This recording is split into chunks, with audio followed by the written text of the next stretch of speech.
Forgot to put my jacket on, guys. Sorry. Got to get my uniform on, a jersey. All right, let's see here. Hope everyone's doing well.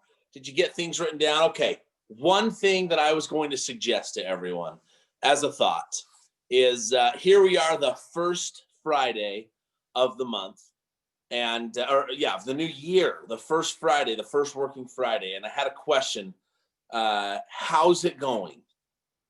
So if you have a pen and a paper right now, I would challenge you to just take a second, grab your pen, grab your paper, and write the statement and question down. First working Friday of 2021, ... How's it going so far? Now, why am I doing that, right? First working Friday of 2021, how's it going so far? This is an awesome day, guys, for you to reflect, sort of reset. And the areas that I would be looking at mostly right now, I was in a meeting yesterday with all of the leadership in California and Utah, just looking at what this year can and should look like and the different ways that we can serve you at the highest of levels.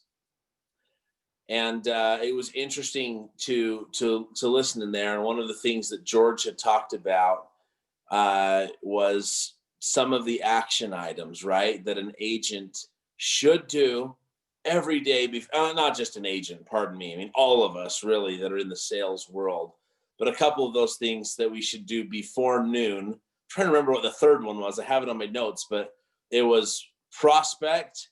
If you could prospect and exercise before noon every day. If Ruby or Rick or Alex, who's on here, any of the leaders know the third, maybe put it up on the thing. But I know two of them at least were to exercise and prospect before noon. If you could accomplish those things. Oh, practice. I think it was practice. Yeah, it was. If you can practice your scripts and dialogues, exercise, and prospect before noon every day. Wow, what a change that would make. And so I'm just bringing that up because, guys, adjustments to goals, refocusing on goals. I mean, it's so critically important. And Fridays, I think I'm doing Morning Ascent again next Friday. Fridays are a great day for that, for reflection and recommitment and focus. So again, that question that I pose to you is just simply the statement and question. First working Friday of 2021, how's it going so far? Give yourself a grade, right? Did you get an A, a B, or 1 out of 10, right? Where did it fall? And where was it great? Where were you missing out? And where do you need to be better for next week? And recommit, because it's so, so important. All right. Okay. So keep your pen and paper out. I've got some thoughts today straight from our script book, guys. I've been talking so much lately about your why and what do you want to establish, what it is that you want and why it's important to you and your vision of your future. And then, of course, your business plan and what your schedule is going to be. That's been my big message. Today, I want to talk just into the details of helping you in your efforts each and every day and what you should be doing. And really, it comes to this area of like some of the keys to successful prospecting. What do you need to do that? So if you have a pen and a paper, I am going to give you 5 quick points right now that are great. And again, it's right in your script book. So these things are available to you right at your fingertips. But I just want to take, Morning Ascent, just a little bit of a deeper dive into these items. So item number 1, keys to successful prospecting. Number 1, focus. Focus, focus, focus. And I'll give I guess sort of a disclaimer on this or caveat, whatever you want to call it. Well, how can you stay focused during prospecting? You can have answered the question that I always pose to you guys of who, what, where, when, why, how of prospecting. So before you start your prospecting session, if you know who you're calling, if you know why you're calling them and why they should pick you, if you know when each day you're going to prospect, if you know where you're going to prospect each day, if you know what you're going to say, it increases your odds of being able to remain focused on that call every single day.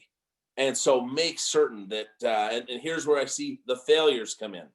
The times when we fail and we try to kind of avoid it, right? We call ourselves the CAO, Chief Avoidance Officer. We've all been there. I've been there. You have, and it's so interesting how we find reasons, the good reasons too. We find great reasons and things that we have to do instead of doing our job. So if you answer those questions, it allows you to be more focused. And when you're on the phone, well, what should you focus on? My experience is that if you will focus on setting appointments with people, your chances of getting an appointment increase a gazillion fold. I've done it every way. I've focused on how many hours am I going to be on the phone. I have focused on how many contacts I was going to set, and the list goes on and on. Look, at the end of the day, when you focus on how many appointments will you set, that's what you get. It's that great exercise where if we were in a room right now and I said, look around the room for anything you see that is red, and you all sat for 10 seconds and you looked for anything that was red, and then I had you close your eyes and I said, all right, tell me everything you saw that was green, you would probably go blank because you were focused on red. And now you want me to, so when you you see what you focus on, you get what you focus on. So guys, focus on setting appointments. What else should you be focused on? You should be focused on serving people, focused on the question of this. How can you help them? How can I help this person? They don't even know how much you can help them.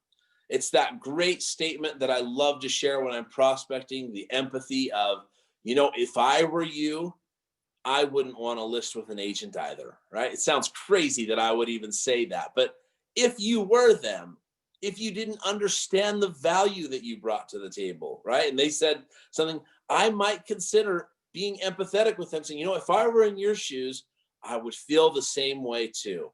Hey, may I share with you?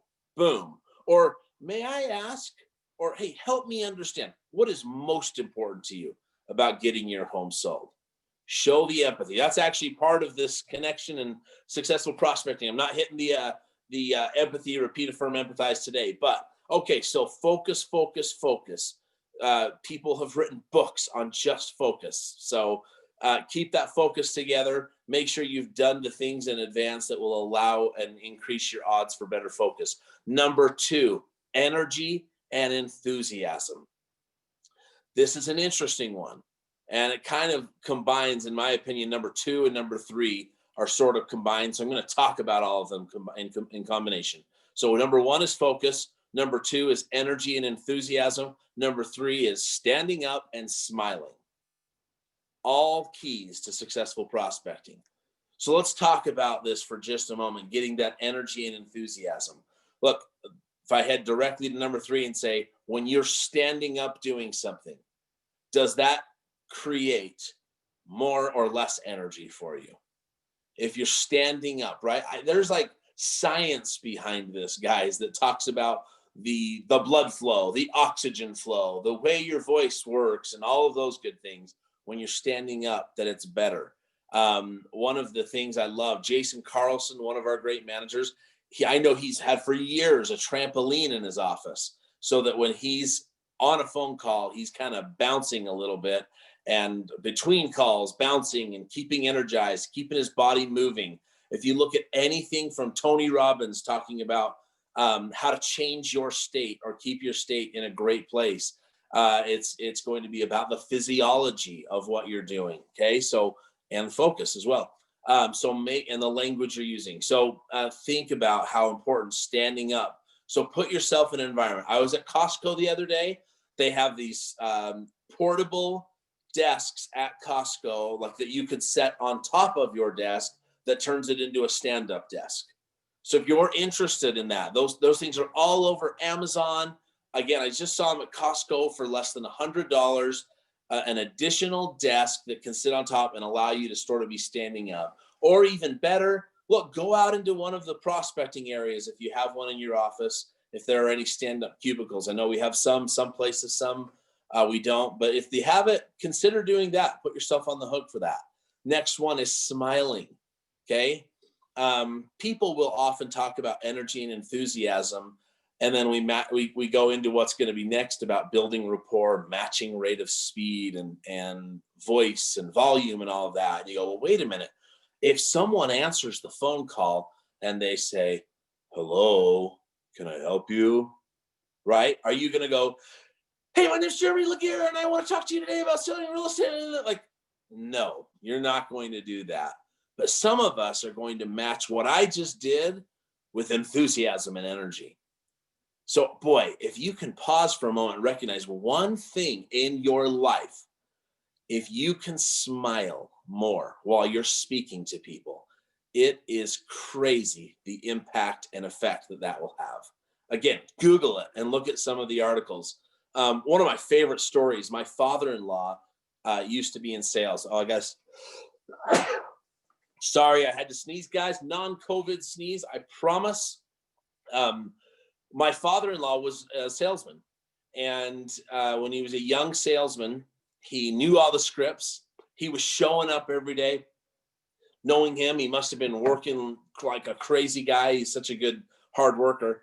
And during this time, the best salesman was coming by the office to meet him. And when the gentleman showed up, my father-in-law asked him for some help, and they spent some time together. And the guy told him, you need a mirror. And he said, well, why do I need a mirror? And he said, all you need to do is smile more when you're on your calls. And so my father-in-law got a mirror, made sure he was smiling more, changed nothing else about what he was doing. He overtook the number one spot in, I think, the nation for this sales. I can't remember what it was. I think it was vacuums, actually, that he was selling. This is like in the 60s, probably. But how interesting is that? The difference that a smile can make on the way that people are accepting you, the ability to connect with others, and then, of course, just that key to successful prospecting. And then, of course, guys, just the energy and enthusiasm is just kind of showing up, getting some energy. Again, if someone you call is really like kind of sounds down in the dumps or whatever, look, it's fine if you slow down your rate of speed. It's fine if someone says, hello, how can I help you? I might not, again, have all the energy, but I still might go, oh, well, hello, my name's Jeremy. I work with Century 21. Like, why not? I can still have a smile on my face, have a little energy, and bring some of that to the table. People still like that from their salesperson, if it's sincere. Okay, so we've got energy and enthusiasm. You're going to stand up and smile. Some of this goes into the who, what, where, when, why, how. Like, what are you doing when you prospect? Really, really important. Make sure of that. Okay, number 4, follow the scripts. So this is a great question for you to ask yourself right now. What scripts am I currently using? The company provides great scripts for you to be using, and they're wonderful. I hope you like them. I hope you love them. If they're not the ones you want to use, or you have some in your head that you've been using, you kind of like, sounds crazy, identify them to yourself as my script. Not me, Jeremy, but you personally. Like, identify, okay, this is my script when I call a FSBO, when I call a family member. And then once you've identified that, write it down. Write down what you're saying, how you're saying it, and you will be in great shape that way. It's critical that you have a script, you identify it as a script. Next, practice those scripts. Look, we provide opportunities daily for you to be engaged in some practice, which is huge. Get someone else. Make sure that you're writing the script out often. It's going to become a thing. Think about the writing of this. I'll never forget when I heard this the first time. When you write something down, you get like this circular effect of remembering and putting it like kind of embroidered in, as part of you. It's because you're writing it while you're looking at it. And it's almost like this thing where it goes from your pen around the circle into your brain and your eyes, and then back again through this continual circle of something. So it's going to become a greater part of what you're doing. So Keep doing that. Write it down. Record yourself. Have you ever listened to yourself recorded? Man, I wish I could share with this group the bloopers of all of my morning messages that I've done over the last several years. They're hilarious when I'm trying to talk and I mess up a word, or I re-listen to it and it's like, that sounds so unenthusiastic, and it's hard. Record yourself, listen to yourself, because what you hear is what other people are hearing. And when you start to work on, well, how does this sound? When I ask this question, what's the difference of doing it with an upswing or a downswing? And the list goes on and on. So recording yourself can be critical. But follow those scripts, know them in your heart, ingrained in your memory, part of who you are. And wow, watch your business. Even as I say that, again, these are the keys to successful prospecting. One last thought on that specific item. How prepared are you for the common objections that people are going to ask? Right? We've all been to real estate seminars, trainings, things like that. And what I've loved over the years is that we try to reinvent the wheel and think things are changing and the world and real estate is shifting and what's going to happen. Will there be agents? Won't there be? Commissions are reducing and blah, blah, blah, blah. And when you talk to someone who's been in this business for 30, 40 years, oftentimes they'll say, this has been going on from day one. It's the same concerns we always have. And they are, I want to think about it. Oh, my friend's a real estate agent. Can we reduce the commissions? Those are all the things. And it's the same 5 or 6 objections always. So the question would be, how prepared are you to handle those objections? Well, when you have a script, when you have objection handlers written down and you're repeating them, recording yourself, chanting them, saying them aloud, right? It increases your chances of knowing them better so that when the moment comes that you have to use it in a not life or death situation, right? But, money or no money situation, right? You have to answer this concern to get them to agree with you and earn a commission. Well, guess what? Hopefully you've practiced it 50 times that week. Hopefully you know it ingrained in your heart so that when you have that objection handler, it rolls off your tongue so naturally, so well thought out, and so perfectly that you can move on to either the next objection or move on to the close. All right. Number 5, actually kind of a long one, but how do you build rapport? And I know we're running short on time here, so I'm just going to give you these answers and talk just briefly about it. How do you build rapport? Actually, you know what? I'm not even going to go into these items because they're for another time, or all of them. I'm going to just make a statement about building rapport, and then we'll talk more about the other items in the future. But one comment I will make: sometimes as a group and as an embodiment of real estate agents and salespeople, and you guys, you've been on probably both ends of this. I know I have. That I believe that in order to build rapport with someone, I have to find a common connection to something recreational or something about, oh, kids, you have kids, I have kids. Did we just become best friends? Right? You know that line? Or, oh, you're a golfer, I'm a golfer. We must be best friends now, right? It's like, that's what we're trying to accomplish when I say rapport. Back up just a little bit and remember, the way that we build rapport is definitely a part of it is off of something we have in common, a common thread, right? But guess what's beautiful? The thing that you have in common with these people is you both want to engage in a real estate transaction. You want to help them get as much money as possible for their house, and they want that as well. And so when you are prospecting to FSBOs and expireds and you're talking to these people, you do have something in common. And there's a lot that you can build from just that foundation.